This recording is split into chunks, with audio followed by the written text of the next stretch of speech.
1000 ஆண்டுகளுக்கு முன்பு காந்தலூர் சாலை என்று அழைக்கப்பட்ட இந்த இடத்துல நடந்த ஒரு போரில் தான் அருள்மொழிவர்மன் ராஜராஜ சோழனாக மாறியதாக பல வரலாறுகள் சொல்லுது. அது மட்டும் இல்லை, 10,000 ஆண்டுகளுக்கு முன்பு பாண்டவர்கள் வனவாசம் வந்தபோது இங்கே தான் தங்கியிருந்தாங்கன்னு சொல்கிறாங்க. ஆமாங்க, கேரளாவின் காஷ்மீர் என்று அழைக்கப்படக்கூடிய காந்தலூர் தான் நம்ம இன்னைக்கு சுற்றி பார்க்க போகிறோம். அதுக்கு முன்னாடி நம்ம சேனலை சப்ஸ்கிரைப் பண்ணுனா மறக்காமல் சப்ஸ்கிரைப் பண்ணுங்கள். இந்த காந்தலூரை சுற்றி பார்க்கணுன்னா நீங்கள் எங்கே இருந்தாலும் தமிழ்நாட்டில் இருக்கிற உடுமலைப்பேட்டைக்கு வரணும்.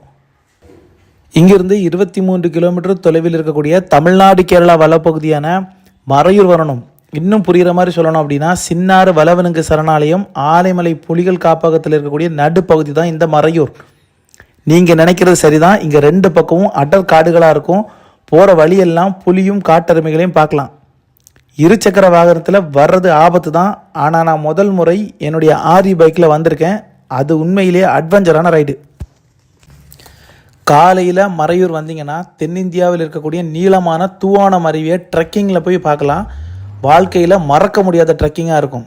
ஏன்னா இந்த தூவானம் ஃபால்ஸை பார்க்கணும்னா 2 கிலோமீட்டர் தூரம் அடர் காடுக்குள்ளே சாகச பயணம் செய்யணும். முழு ட்ரெக்கிங் வீடியோவை நீங்கள் பார்க்கணுன்னா நான் டிஸ்கிரிப்ஷனில் லிங்க் கொடுக்குறேன். தனியாகவே முழு வீடியோ போட்டிருக்கேன். காந்தலூர் நுழைவாயிலே ஒரு சாகச சிப்லைன் விளையாட்டு இருக்கும். கண்டிப்பாக அதை ட்ரை பண்ணுங்கள். காந்தலூர் வந்ததும் நீங்கள் செய்ய வேண்டிய வேலை, உங்களுடைய காரை விட்டுட்டு ஜீப்பை வாடகைக்கு எடுக்கணும். ஏன்னா காந்தலூர்ன்றது முழுக்க ஆஃப் ரோடிங் ஏரியா. நம்மளுடைய சொந்த வெஹிக்கிள் எல்லா இடத்துலையும் போகாது. பெரும்பாலான இடத்துக்கு ஜீப்பில் தான் ட்ராவல் பண்ணுற மாதிரி இருக்கும். இல்லைன்னா நீங்கள் நடந்து ட்ரெக்கிங் போகணும். அது சாத்தியமே இல்லை. முதல்ல நீங்கள் பார்க்க வேண்டியது ஹனி பீ ராக், தேன்மலை. இங்கே காட்டு தேனீக்கள் மலைக்கு மேலே கூடு வச்சுருக்கோம். நீங்கள் நடந்து போய் பக்கத்துலேயே பார்க்கலாம். உங்களுக்கு தேவைன்னா தேனை கூட நீங்கள் அங்கே வாங்கலாம். உங்களுக்கு வீடு தேடி தேன் வரனா கூட நான் நம்பர் கொடுக்குறேன். அதுக்கு நீங்கள் ஒரு வாட்ஸ்அப் பண்ணுங்கள்.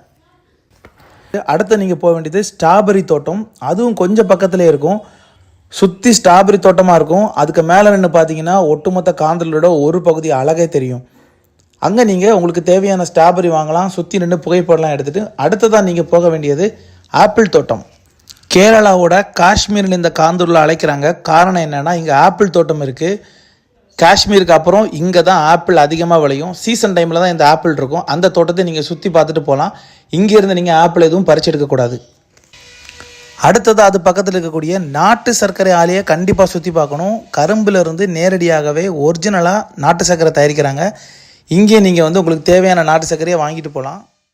இப்போ நீங்கள் பார்த்துட்டு இருக்கதான் அனகோட்டா பார்க்.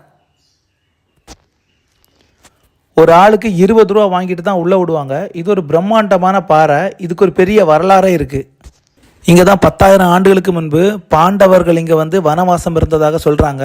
குள்ள மனிதர்கள் பல பேர் இங்கே வாழ்ந்திருக்காங்க. இங்கே பார்த்தீங்கன்னாலே தெரியும், சுற்றி குள்ளர் குகைகளாக இருக்கும். 4 பெரிய கருங்கற்கள் மேலே ஒரு பெரிய கல்லை வச்சு அழகாக ஒரு வீடு வச்சுருப்பாங்க. இங்கே தான் குள்ளர்கள் வாழ்ந்திருக்காங்க. இந்த அனகோட்டா பார்க் மலையில்னு பார்த்தீங்கன்னா ஒட்டுமொத்த காந்தலூர் முழுக்க தெரியும். அடுத்ததான் நம்ம பார்க்க போகிறது தான் பிரம்மராம் வியூ அல்லது ஷூட்டிங் ஸ்பாட்டுன்னு சொல்லுவாங்க.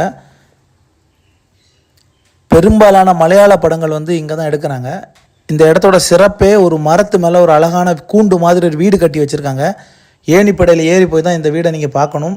மேலேருந்து பார்த்தீங்கன்னா ஒட்டுமொத்த காந்தலூர் மலைகளோட அழகு ரொம்ப அழகாக தெரியும்.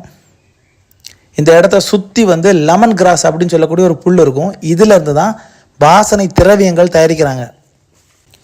கொஞ்சம் தூரம் நடந்து போனீங்கன்னா தான் இந்த பிரம்மராம் வியூ தெரியும். இந்த வியூவில் ஒன்று பார்த்தீங்கன்னாலும் இந்த மலைத்தொடரோட அழகு வேறு மாதிரி இருக்கும். அதோட இந்த இடத்த சுற்றி இங்கே விளைவிக்கக்கூடிய சில பழங்கள்லாம் வச்சுருப்பாங்க. தேவைப்பட்டால் நீங்கள் இங்கே வாங்கிட்டு போகலாம். பக்கத்தில் ஹோட்டல் உணவு விடுதியும் இங்கே இருக்குது. இதுதான் காந்தலூரில் இருக்கக்கூடிய முருகன் மலை. இந்த மலைக்கு கண்டிப்பாக ஆஃப் ரோட் ஜீப்பில் தான் வரணும். உண்மையிலேயே டேஞ்சரஸான அட்வென்ச்சரான த்ரில்லிங்கான ஜீப்பில் கூட்டு போவாங்க. வேறு லெவலில் இருக்கும். உண்மையிலேயே உயிரை கையில் பிடிச்சிட்டு தான் நீங்கள் இந்த இடத்துல ஜீப் ரைடு பண்ணணும். இந்த மலைக்கு மேலே இங்கே இருக்கக்கூடிய ஜீப் டிரைவர்ஸ் 4 வீல் டிரைவ் வச்சு உங்களுக்கு ஒரு வித்தை காட்டுவாங்க. கொஞ்ச நேரத்தில் உயிர் போய் உயிர் வரும். இங்கே இருக்கக்கூடிய இந்த முருகர் கோயில் 2000 ஆண்டு பழமையானதுன்னு சொல்கிறாங்க. இதுவும் ஒரு அழகான வியூ. இவ்வளோ பெரிய மலையில் நல்லா குளிக்க ஒரு ஃபால்ஸ் இல்லைன்னு ஃபீல் பண்ணாதீங்க. இதோ உங்களுக்காக காந்தலூர் வாட்டர் ஃபால்ஸ். இங்கே நீங்கள் ஆஃப் ரோட் ஜீப்பில் தான் வரணும். இல்லைன்னா உங்களால் காரை விட்டுட்டு ட்ரெக்கிங்கில் நடந்து தான் வர்ற மாதிரி இருக்கும். உண்மையிலேயே குளிக்கிறதுக்கு ஏற்ற இடம். சேஃப்டியாக குழந்தைகள் வந்து பெரியவங்க வர இந்த ஃபால்ஸில் ரொம்ப அழகாக குளிக்கலாம். பெஸ்ட் சீசன் அக்டோபர்லேருந்து ஜனவரி வரேன்னு சொல்கிறாங்க. இந்த நேரத்தில் தண்ணி செமையாக வரும். இப்போ நீங்கள் பார்த்துட்டு இருக்கிறது தான் ஒத்த மலை. இந்த இடத்துக்கு போகிறதுக்கு ஆஃப் ரோடிங் ஜீப் மட்டும்தான் போகும்.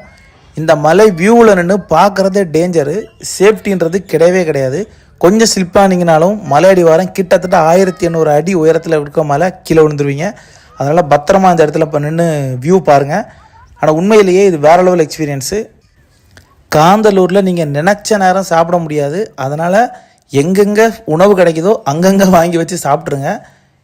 மொத்தத்தில் இந்த காந்தலூரை சுற்றி பார்த்துட்டு நீங்கள் வீட்டுக்கும் திரும்பி போகலாம். இல்லை வெறும் 40 கிலோமீட்டர் பக்கத்தில் இருக்கக்கூடிய மூணாரையும் நீங்கள் சுற்றி பார்க்கலாம்.